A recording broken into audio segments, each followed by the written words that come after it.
देवसरी, खरुज बुद्रुक, सातारी व बिदरगाव बुद्रुक येथील 4 गावातील ग्रामस्थ जे आज 60 ते 65 वर्षापासून म्हणजे जवळपास 3 पिढ्यापासून भोई समाजातील बांधव त्यांना घरकुलापासून वंचित ठेवण्यात आलेला आहे। वारंवार त्यांनी घरकुलाची मागणी करून यादीमध्ये नाव प्रविष्ट करा त्या पद्धतीची लेखी स्वरूपात अर्ज देऊन सुद्धा संबंधित ग्रामपंचायतीच्या गोंधळ कारभारामुळे त्यांची यादीमध्ये नाव समाविष्ट झाले नाही आणि त्यांना घरकुलाचा लाभ मिळाला नाही।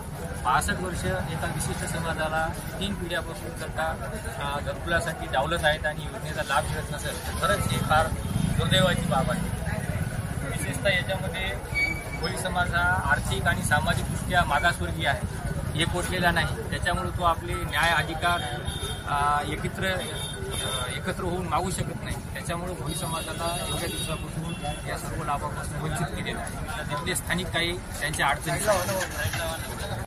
रहिवासी आहोत, आम्हाला 3 पिढ्यापासून आणखी घरकुलाचा लाभ भेटला नाही।